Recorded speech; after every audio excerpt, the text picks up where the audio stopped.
El tema 9 se titula Curvas alabeadas.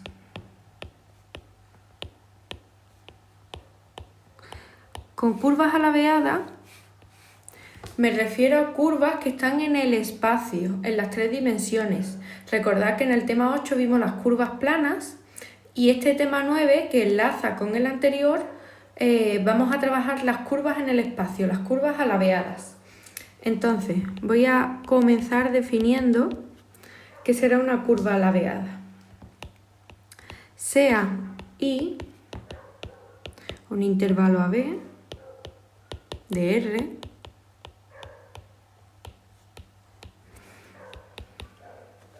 y sean x de t, y de t, z de t, 3 funciones continuas y derivables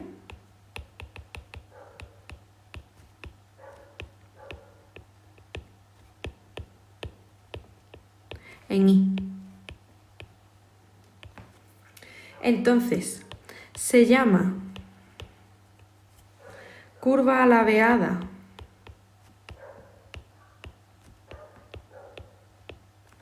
o curva en el espacio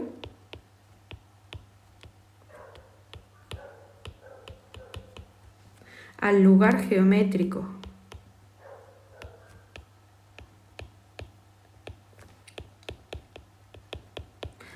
de los puntos definidos cuando t pertenece a ese intervalo AB y de la forma x es x de t, y es igual a y de t y z es igual a z de t.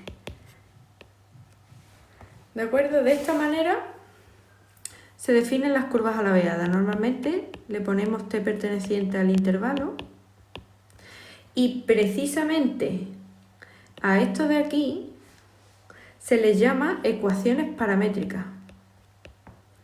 Se llaman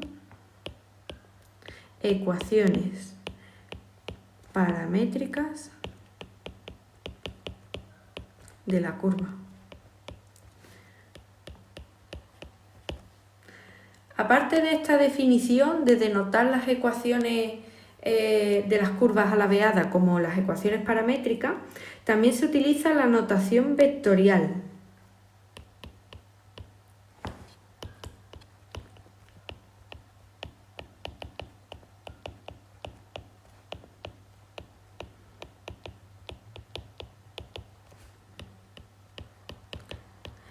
Es otra manera de poner la misma curva, ¿vale? La misma curva pero expresada de otra manera. Y es que si yo hablo de una curva gamma y sus ecuaciones paramétricas las estoy dando así, cuando yo hablo con la notación vectorial, la curva gamma la escribo como x de t en la componente y de t en la componente j y z de t en la componente k. Veis que a cada valor de t obtengo un vector y entonces cada punto de la curva viene denotado, viene definido como el extremo de ese vector, ¿de acuerdo? Así es como define la notación vectorial. El extremo, la punta de ese vector que me da esta ecuación vectorial. Y ahora que lo estoy expresando de esta manera, que va a ser la manera en la que iremos trabajando a lo largo del tema, normalmente, ¿vale? Estaremos intercambiando entre vectorial y paramétrica sin ningún problema porque básicamente es lo mismo. Sí que tenéis que recordar que estas curvas alabeadas enlazan con sistemas de la física. Normalmente en situaciones en las que tengo por ejemplo, una partícula recorriendo cierta trayectoria. Esa trayectoria sería una curva ladeada, ¿de acuerdo? Estoy en el espacio y tengo, por ejemplo, una trayectoria así. Tengo una partícula recorriendo esa trayectoria, ¿de acuerdo? Viene por aquí, va bajando, etcétera. ¿De acuerdo? Entonces, gamma de t sería la posición de la partícula en un instante t. Posición en un instante t. Y por consiguiente, será gamma prima de t la posición, si gamma es la posición, gamma prima es la velocidad en un instante t. Y por supuesto, gamma segunda de t será la aceleración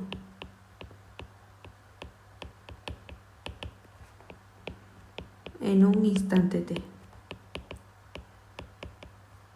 ¿De acuerdo? Entonces es muy común que el estudio de las curvas alabeadas vaya asociado a este tipo de movimiento y por tanto pues hablemos de posición de la partícula, velocidad y aceleración en un instante determinado t. También vamos a tener puntos especiales en estas curvas alabeadas. Vamos a hablar de puntos ordinarios y puntos singulares, igual que hablaba de ello en el tema 8. Así que veamos cómo se define. Se dice que el punto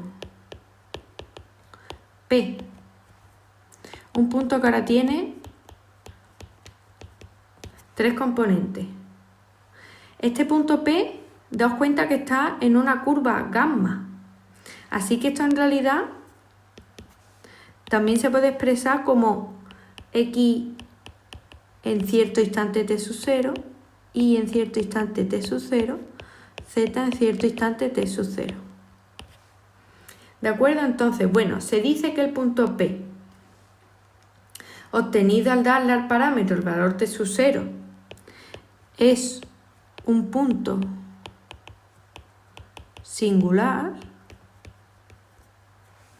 si se cumple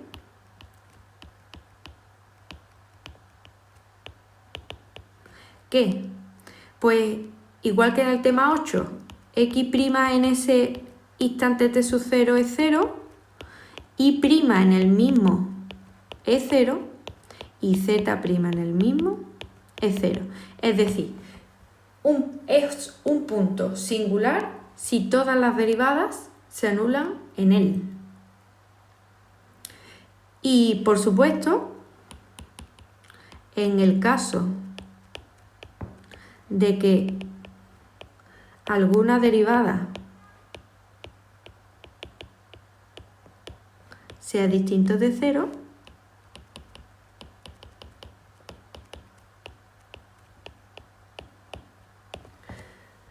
hablaremos de punto ordinario. Hablaremos de punto ordinario.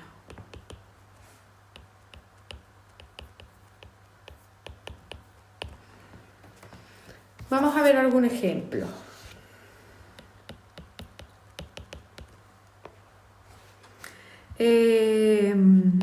Estudiar si la curva gamma dada de la manera x es 2 coseno de t, y es igual a 2 seno de t, z es igual a 1/2 de t, tiene puntos singulares. quiere saber si esa curva tiene puntos singulares. Quiero que antes de meterme a ello, veamos por ejemplo cómo será esa curva. Si me planteo la situación de estar en el plano, de qué ocurre en X y en Y, la experiencia del tema anterior os debe de decir que esto parece una circunferencia. Una circunferencia porque me da 2 cosenos de t, 2 senos de t. ¿Vale? Es una circunferencia de radio 2. Pero, ¿qué está ocurriendo en esta tercera componente? Está ocurriendo que ahora, conforme le doy valores a t, no solo giro en esta circunferencia, sino que z va subiendo.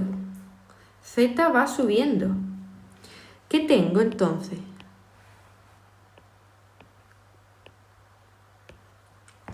Pues fijaros, si t es 0, puedo construir mi propia tabla de valores como hacía en el tema 8, sin ningún problema. Si t vale 0, el punto que me queda es el 2, 0, 0. Es decir, este es el eje X, este es el eje Y y este es el eje Z. Yo estaría aquí. Y ahora comienzo a dar vueltas alrededor del eje Z porque yo tengo aquí una circunferencia de radio 2 y la t, al ir dando valores a esa z, lo que me hace es que me vaya subiendo, obteniendo algo así. Empiezo a dar vueltas y empiezo a subir.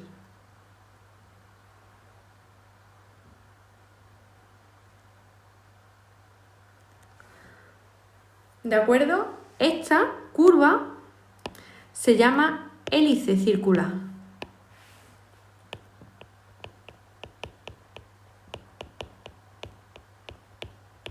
Y es una curva muy conocida que quería que vieseis el ejemplo y que aprendieseis a identificarla fácilmente. ¿Vale? Y es que se parece mucho a una circunferencia, solamente que poco a poco voy subiendo los puntos por esa z. Entonces obtengo esta especie de muelle hélice circular. Entonces, retomando el ejercicio, quiere saber si la curva tiene puntos singulares. Igual que los ejercicios del tema 8, tendré que calcular las derivadas y de dónde se anulan. Así que calculo las derivadas y los puntos donde se anulan.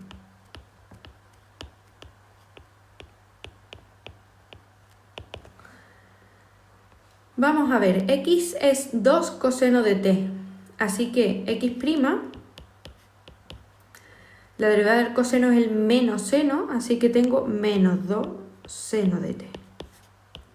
Y prima es, como tengo 2 seno de t en y, será 2 coseno de t.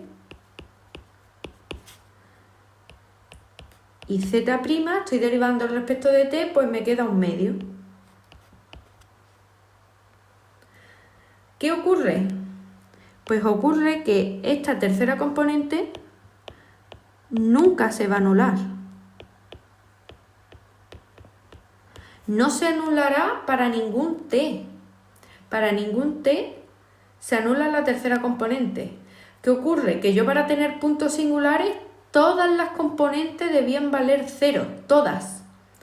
Pues si la última nunca se va a anular, afirmo que la curva laveada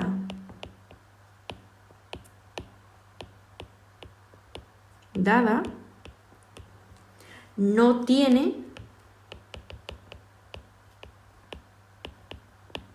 puntos singulares.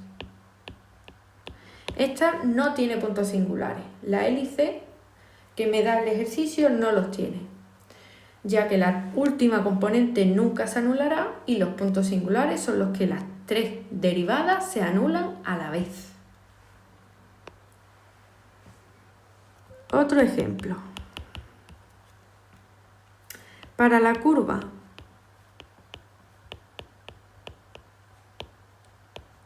gamma, donde x es coseno cuadrado de t y es el seno de t, y z 1 menos el seno de t, decide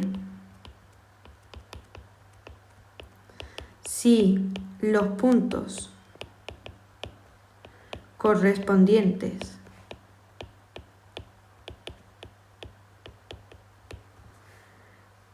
a t igual a 0, t igual a pi medio, son singulares. Aquí no quiere que los calcule todos, quiere que le diga qué ocurren con esos dos puntos, con t igual a 0 y t igual a pi medio. Entonces, primera cosa que tengo que hacer, calcular las derivadas.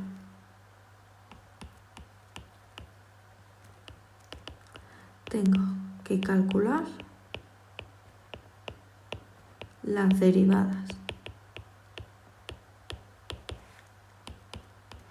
X'. Pues si x es el coseno cuadrado de t, derivo respecto de t, acordaros de aplicar la regla de la cadena.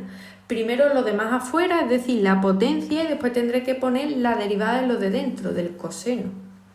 Así que x' será 2 por el coseno de t, y ahora la derivada del coseno, menos seno de t. Y', la derivada del seno, coseno de t. Y z', 1 menos el seno, pues simplemente menos coseno de t.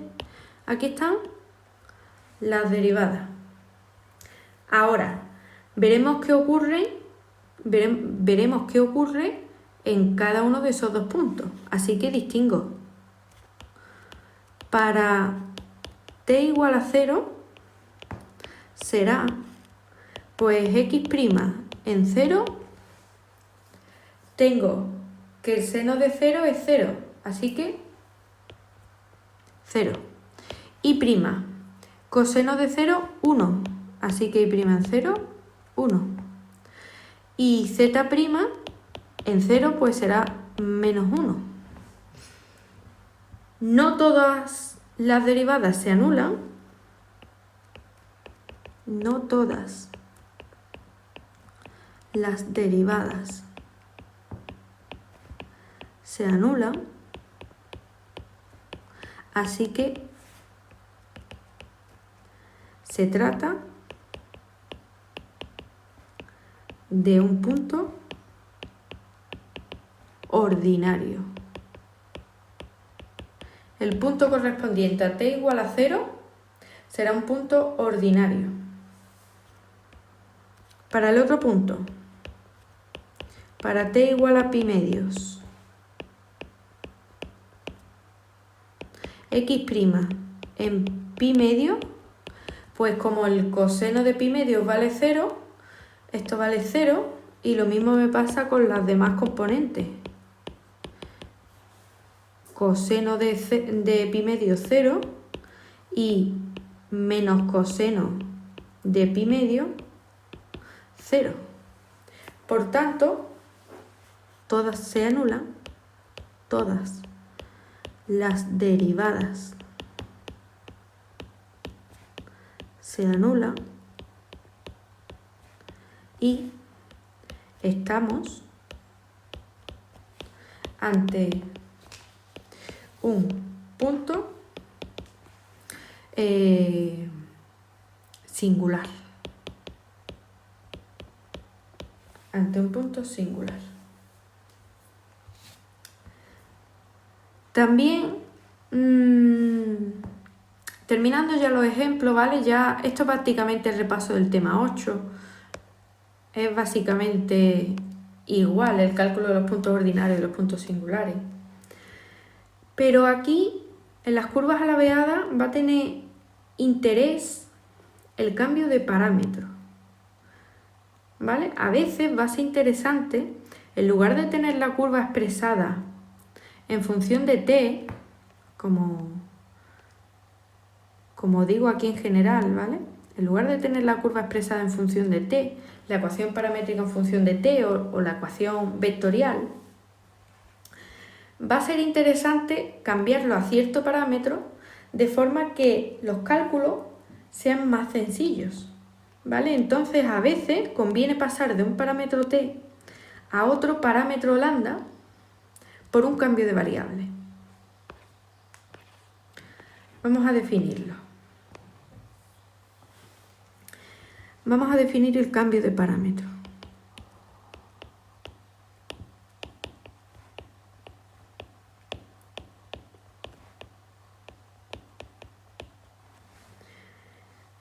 Entonces, he dicho que en lugar de utilizar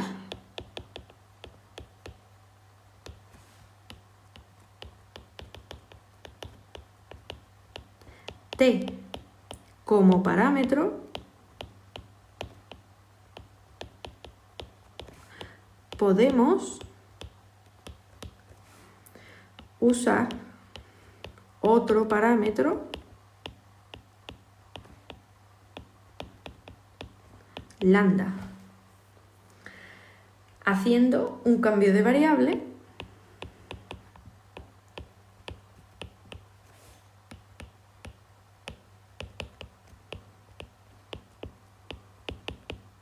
el cambio de variable, por ejemplo, de la forma t igual a f de lambda, ¿de acuerdo? Donde ponga t, pongo ese nuevo parámetro f de lambda, ¿de acuerdo? Pongo ese nuevo parámetro lambda, que yo qué sé, esta f, pues quizás esté en lambda al cuadrado, quizás sea lambda menos 1, lambda partido de 2, ¿de acuerdo? Esa f lo que me refiero es que es una función cualquiera de ese parámetro, de forma que me queda t igual a cierta función del parámetro lambda. Entonces, en lugar de utilizar t como parámetro, podemos usar otro parámetro lambda, haciendo un cambio de variable de tal manera que cuando t perteneciente a A, B se verifique que lambda pertenezca a ciertos valores nuevos A', B'. Y las ecuaciones paramétricas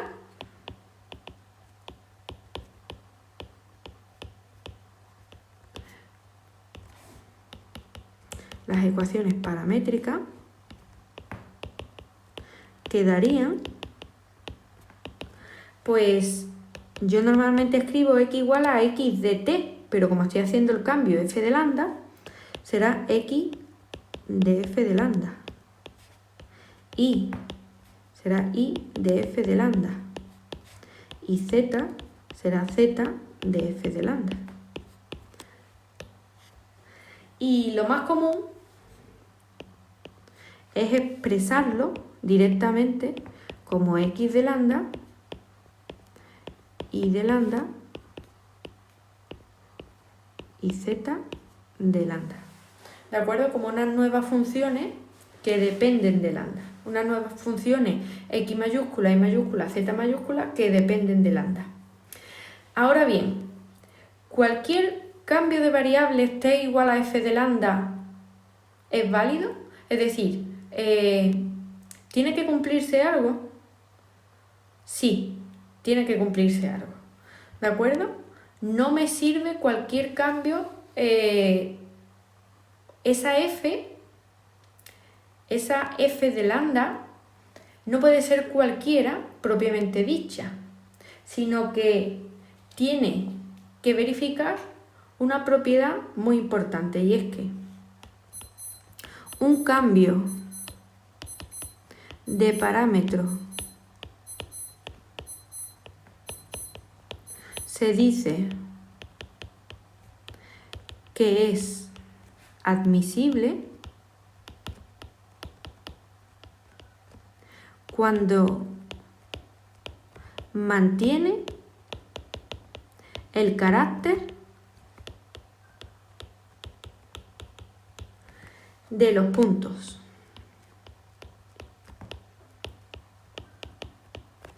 Que mantiene el carácter de los puntos. Es decir, los puntos ordinarios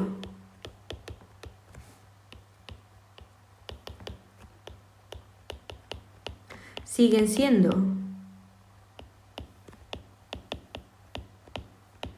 ordinarios y los singulares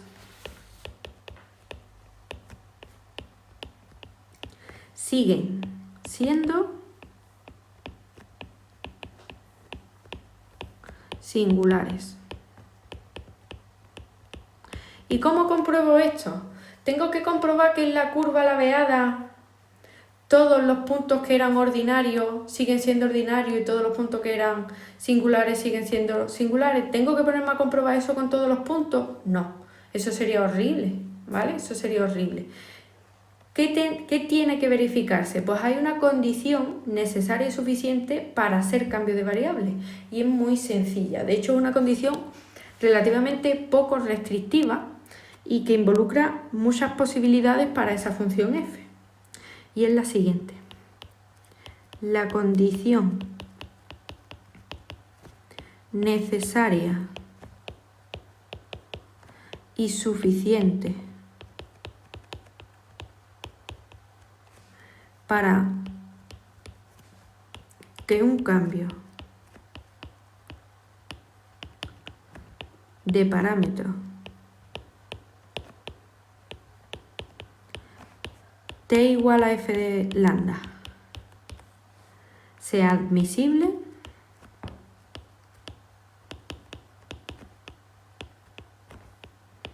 es que f' de lambda sea distinto de 0.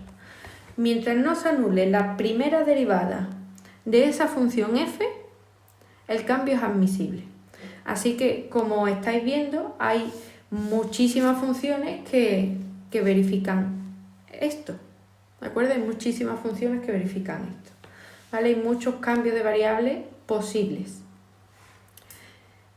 Y bueno, ahora voy a cambiar de sección. Si esta era la sección 9.1, introducción, la 9.2 será longitud de un arco de curva. Longitud de un arco de curva. Y es que a veces, si yo tengo, por ejemplo, esta curva laveada, a veces resulta interesante saber la distancia que se ha recorrido, por ejemplo, desde aquí hasta esta posición. Toda esta distancia que está recorriéndose por aquí, ¿cuánto ha sido? Entonces, eso es lo mismo que calcular la longitud de ese arco de curva. ¿Cómo lo vamos a hacer? Pues, dada una curva gamma de t, x de t, y de t, z de t, se define la longitud del arco de curva entre dos puntos P, x en t sub 0 y en t sub 0, z en cierto punto t sub 0, y q x en un instante t1 y en t1 z en t1, entonces la longitud de arco de curva entre esos dos puntos obtenidos al darle al parámetro los valores t0 y t1 se define como S igual a la integral entre t sub 0 y t1 de x' de t al cuadrado y' de t al cuadrado z' de t al cuadrado. Y todo esto raíz cuadrada diferencial de t. ¿De acuerdo? De esta manera, esto es lo que está al cuadrado, ¿eh? Cada x', cada y', cada z'. Entonces, de esta manera se obtiene esa longitud del arco. Vamos a ver un ejemplo.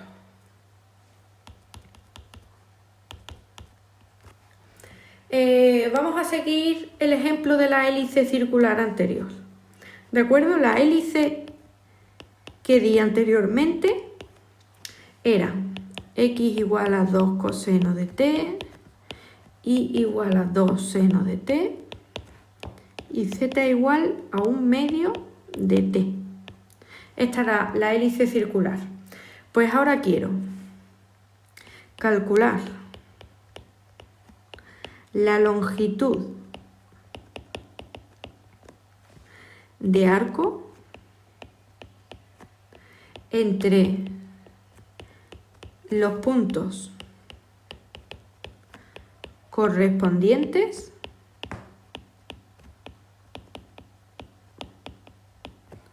a t igual a 0 y t igual a pi medio. La distancia que se recorre entre t igual a 0 y t igual a pi medio. Según esta definición que os he puesto arriba de esa longitud, necesito las derivadas y ya las calculamos antes. Antes calculamos las derivadas. Eran x' de t menos 2 seno de t y' de t 2 coseno de t y z' de t era 1/2. Así que vamos directamente a calcular la longitud del arco. La longitud del arco de curva entre los puntos correspondientes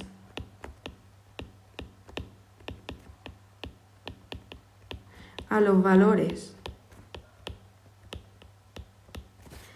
t igual a 0 y t igual a pi medios será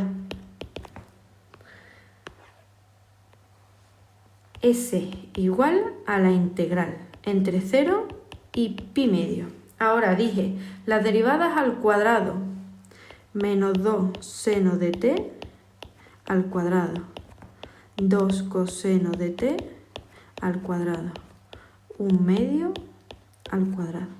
Todo raíz diferencial de t. Entonces me está quedando la integral entre 0 y pi medio de 4 seno al cuadrado de t, 4 coseno al cuadrado de t, más 1/4.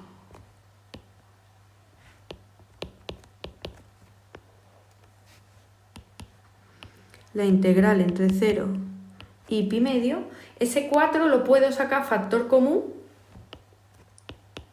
y tengo seno al cuadrado de t más coseno al cuadrado de t, más 1/4.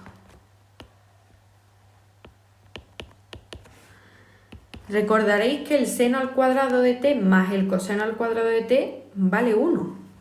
Así que aquí tengo la integral entre 0 y pi medio de 4 más 1/4 raíz Es decir, entre 0, la integral entre 0 y pi medio, de 17 cuartos raíz diferencial de t. Por tanto, puedo sacar fuera esa raíz de 17 partido de 2 por la integral entre 0 y pi medio del diferencial de t. Es decir, raíz de 17 partido de 2 por t entre 0 y pi medio. Por tanto, raíz de 17 partido de 4, pi. Esta es la longitud. La longitud del arco de curva correspondiente a los valores entre los puntos de t igual a 0 y t igual a pi medio. Estos son unidades de medida.